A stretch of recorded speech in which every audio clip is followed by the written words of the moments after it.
Ô, Leandro, você analisou a fundo os números dessa pesquisa, é importante.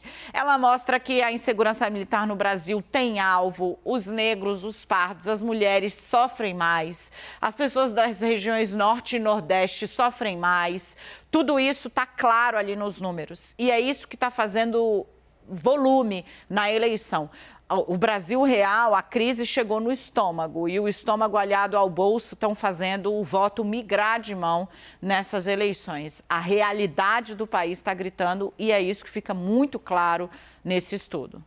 Dani, é difícil até de escolher qual que é o dado que é mais alarmante desse estudo, né? Talvez um que a gente já mencionou na abertura, mas é importante de frisar, que é o que mostra que 28% da população brasileira, no intervalo de um ano, não conseguiu todos os dias fazer as 3 refeições completas, né? Café da manhã, almoço e janta. Isso é uma realidade das pessoas, gente que está literalmente vendendo o almoço para poder pagar a janta, o que traz a gente para a discussão do conceito de insegurança alimentar. A insegurança alimentar, quando ela é leve, ela significa ali que existe algum tipo de restrição ao acesso aos alimentos, né? Alguma incerteza quanto ao acesso aos alimentos. Quando a gente fala na insegurança moderada, a gente já está falando numa quantidade insuficiente de alimentos. E a grave é quando já há o relato de privação do consumo de alimentos e de fome. Dani, só para trazer alguns recortes que mostram como a fome ela atinge o Brasil inteiro, mas algumas camadas sofrem mais. Dá para a gente mencionar, por exemplo, que no caso da população negra, o aumento da fome, de uma forma geral, foi de 70%. Quando a gente olha para o recorte de renda, né, a gente consegue observar que quando a pessoa de referência ela é preta ou parda, a fome também atinge ainda mais. Para a gente olhar para um recorte de gênero também, 6 em cada 10 lares comandados por mulheres têm algum tipo de insegurança alimentar. A fome, ela cresceu de 11,2% para 19,3% nos domicílios que têm mulheres como chefe, né, do lar. O crescimento da fome é menor nos lares em que os homens são os responsáveis. Ele passou de 7% para 11,9%. Vou reportar um pouco da conversa longa que eu tive com a Ana Maria Segal, que é uma das coordenadoras da Rede Pensan, que fez essa pesquisa, e tem alguns outros recortes para a gente trazer.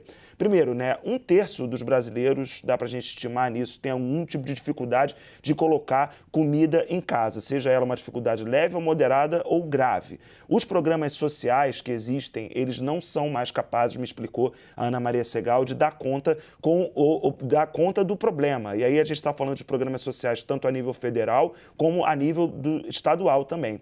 Quando a gente olha para a faixa de renda de meio salário mínimo por pessoa, a fome é uma realidade para 32,7% das famílias que relataram que recebem algum tipo de benefício social. É próximo, né, da fome que é relatada por 29,4% das pessoas que não receberam, não recebem nenhum tipo de auxílio social. Dani, por que isso está acontecendo? Rapidamente, a avaliação da Rede Pensan é de que, primeiro, os programas de benefício social eles não estão chegando na totalidade das pessoas e quando estão chegando, como a gente está vivendo um contexto de alta de inflação, um contexto em que o patamar de desempregados está muito alto, o nível de empregos informais também é muito grande, tudo isso faz com que as pessoas tenham mais dificuldade para colocar comida na mesa. Ela falou também sobre a inflação dos alimentos, como ela é mais grave e ela é impactada pela alta do diesel, por exemplo, isso acaba